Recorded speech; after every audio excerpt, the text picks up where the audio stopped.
भीड़ भाड़ से अलग होकर जब भी कोई इंसान अपने साथ अकेले में समय बिताता है, तभी उसके दिमाग में नाना प्रकार की चिंताएं जन्म लेने लगती हैं। मनुष्य की प्रवृत्ति ही ऐसी है कि वो ज्यादातर समय नकारात्मक ही सोचता है।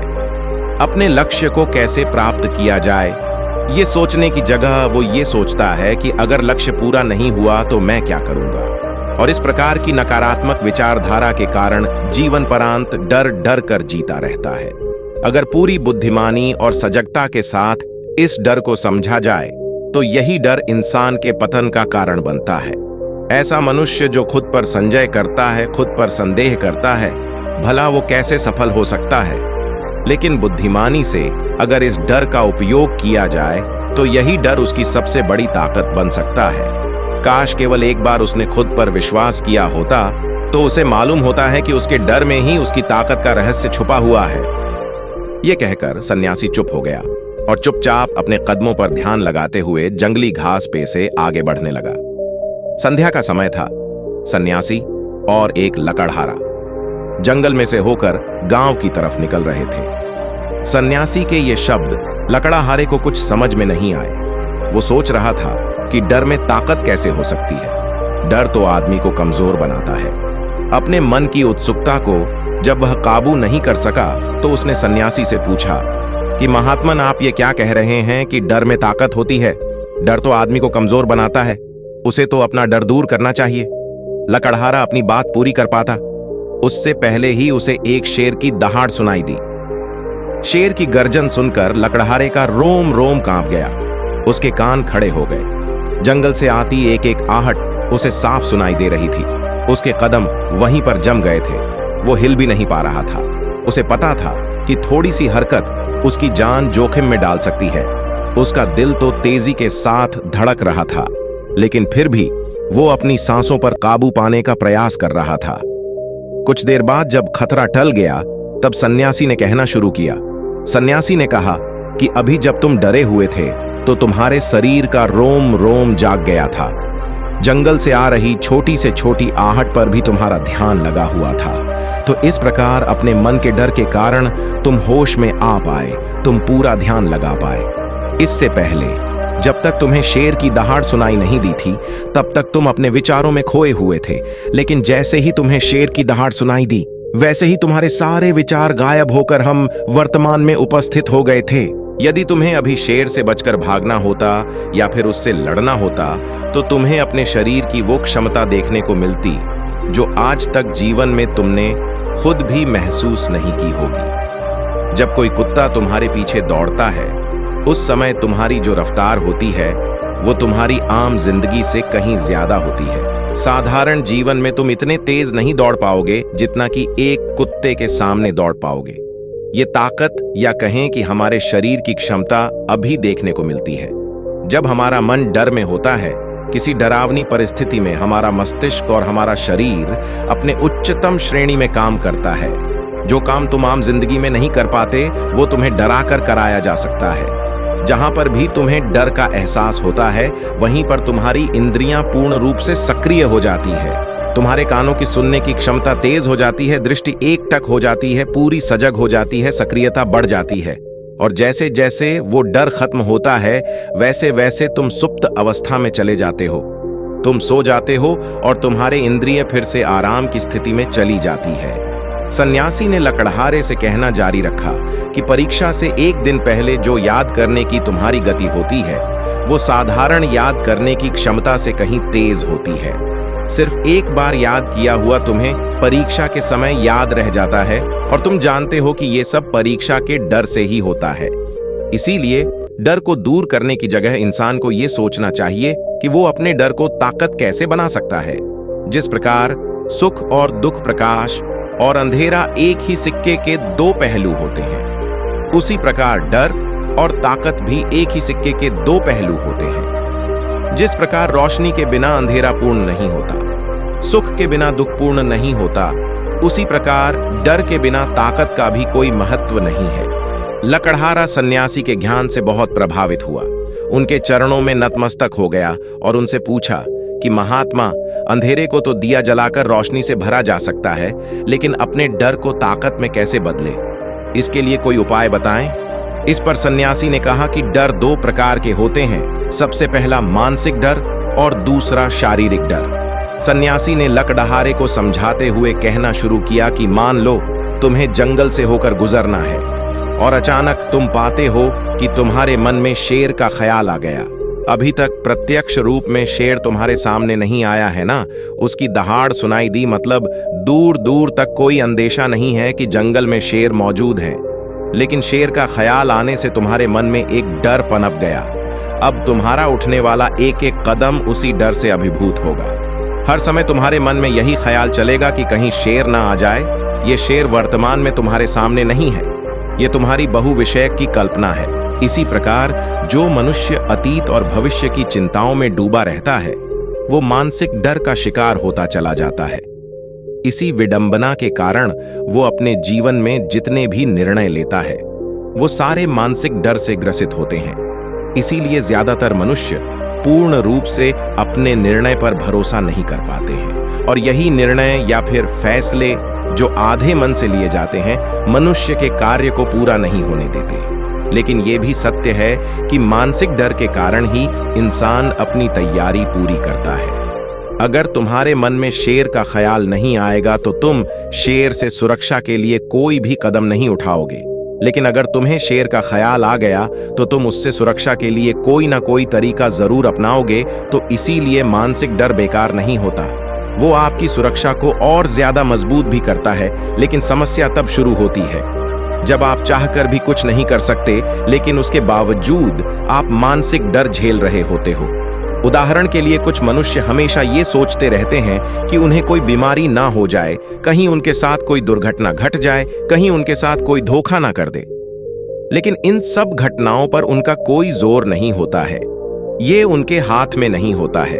अगर दुर्घटना होनी होगी तो होगी ही, अगर बीमारी होनी होगी तो होगी ही। अच्छा खान पान और अच्छी दिनचर्या का पालन करने के बाद भी अगर कोई मनुष्य बीमार हो जाता है तो ये उसके नियंत्रण के परे की बात है। अपनी तरफ से उसने पूरी कोशिश की और यही उसका कर्तव्य था, उसमें कोई कुछ क्या कर सकता है।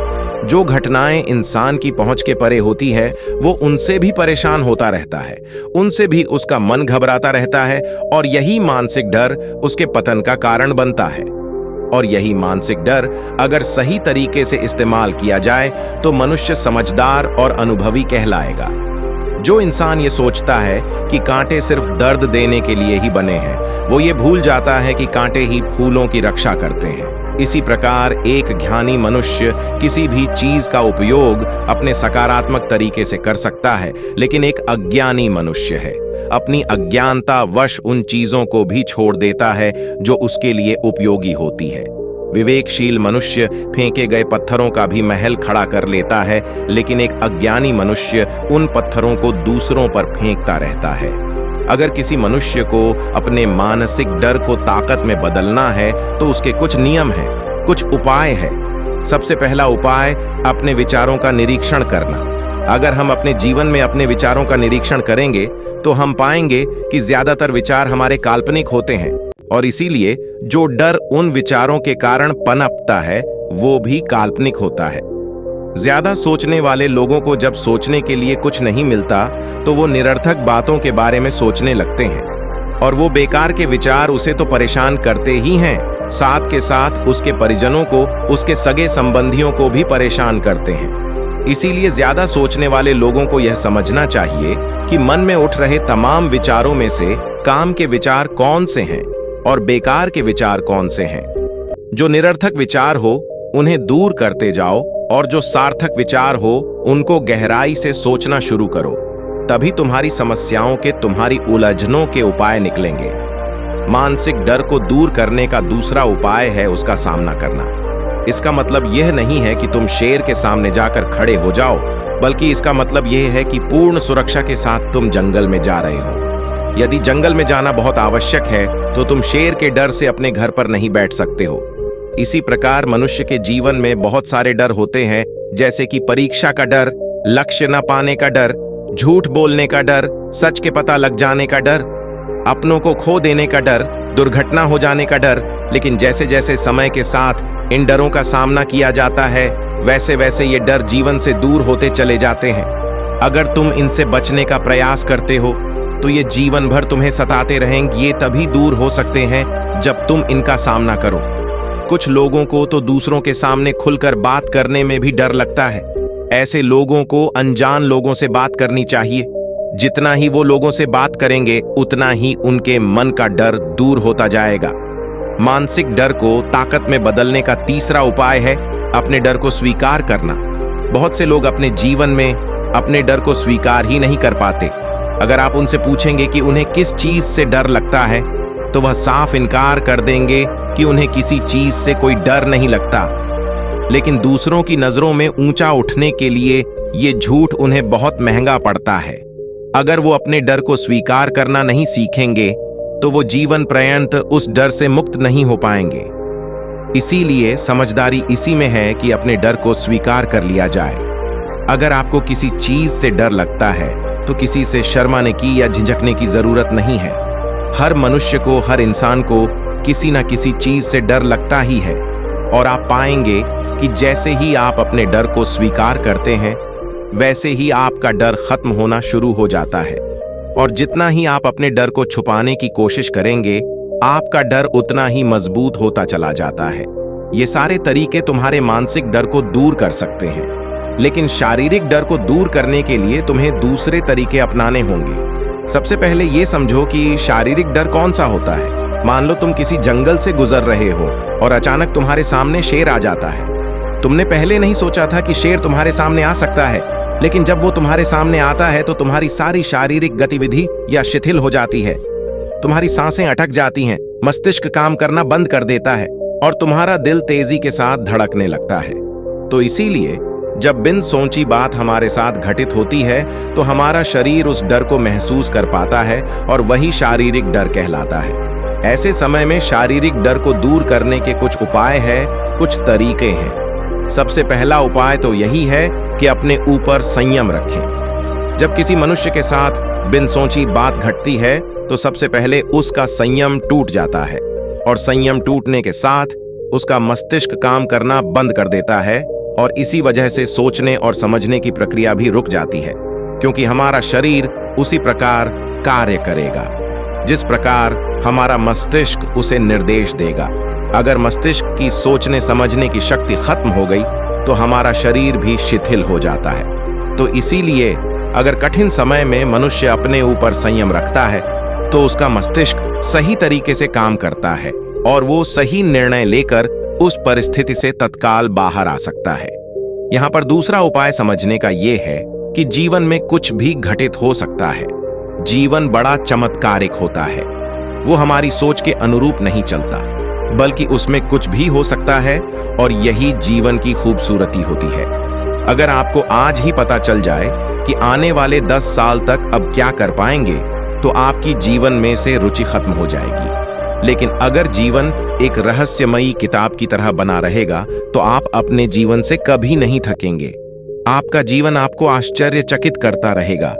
इसीलिए यह समझो कि जीवन में कुछ भी घटित हो सकता है, तुम्हारी सोच से परे भी घटित हो सकता है। इसीलिए कुछ अनुमान मत लगा लेना किसी सोच को लेकर। सन्यासी ने अपनी बात खत्म करते हुए कहा कि इन तरीकों से तुम अपने मानसिक और शारीरिक डर को दूर कर सकते हो और आनंद से भरा हुआ जीवन जी सकते हो। तो दोस्तों, कैसी लगी ये कहानी? आपको कमेंट सेक्शन में कमेंट करके जरूर बताना और हमारे चैनल बुद्धाज इंस्पायर्ड को भी सब्सक्राइब कर लें और इस कहानी को अपने दोस्तों के साथ जरूर शेयर करें ताकि उन्हें भी इस कहानी से कुछ सीखने को मिल सके। नमो बुद्धाय।